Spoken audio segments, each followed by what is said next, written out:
ایک مرتبہ کا ذکر ہے کہ ایک دور دراز ریاست میں ایک بادشاہ رہتا تھا جو اپنی حکمت اور انصاف کے لیے مشہور تھا۔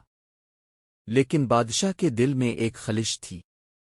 وہ اکثر سوچتا تھا کہ کیا لوگوں کی خوشی اور سکون صرف دولت اور طاقت سے ہی ممکن ہے یا کوئی اور راز بھی ہے۔ ایک دن بادشاہ نے اپنے وزیروں سے کہا، میں عام لوگوں کی زندگی کو قریب سے دیکھنا چاہتا ہوں۔ مجھے ایک سادہ آدمی سے ملواؤ جو خوش اور مطمئن ہو۔ وزیروں نے ہر طرف تلاش کی یہاں تک کہ انہیں ایک چھوٹے سے گاؤں میں ایک سادہ آدمی ملا جس کا نام رحمت تھا۔ رحمت ایک کسان تھا جو دن رات محنت کرتا اور جو کچھ کماتا اس میں خوش رہتا۔ بادشاہ نے رحمت کو دربار بلایا اور پوچھا، رحمت تمہارے پاس نہ کوئی بڑی زمین ہے نہ دولت، پھر بھی تم اتنے خوش کیوں ہو؟ رحمت مسکرایا اور بولا، بادشاہ سلامت، خوشی باہر کی چیزوں میں نہیں بلکہ دل کے سکون میں ہے۔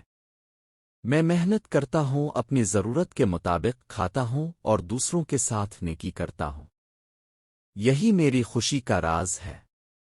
بادشاہ رحمت کے جواب سے متاثر ہوا، لیکن وہ اس کی سچائی کو پرکھنا چاہتا تھا۔ اس نے رحمت کو ایک تھیلی بھر کر سونے کے سکے دیے اور کہا، یہ تمہاری محنت کا انعام ہے۔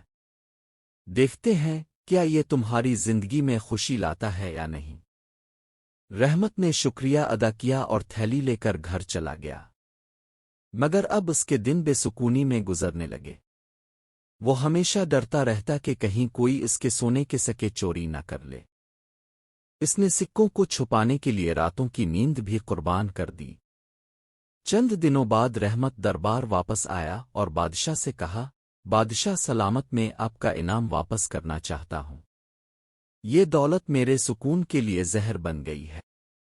مجھے وہی سادگی اور سکون چاہیے جو میری زندگی کا اصل خزانہ تھا۔ بادشاہ نے رحمت کو گلے لگایا اور کہا، تم نے مجھے ایک قیمتی سبق دیا ہے کہ حقیقی خوشی دولت میں نہیں بلکہ دل کے اطمینان میں ہے۔ اس دن کے بعد بادشاہ نے اپنی زندگی کو سادہ اور عوام کے قریب کر لیا، اور وہ ہمیشہ رحمت کے الفاظ یاد رکھتا رہا۔ نتیجہ، یہ کہانی ہمیں سکھاتی ہے کہ اصل خوشی ہماری اندرونی کیفیت پر منحصر ہے، نہ کہ دنیاوی چیزوں پر۔ سادگی، ایمانداری اور شکرگزاری ہی سکون کا راز ہیں۔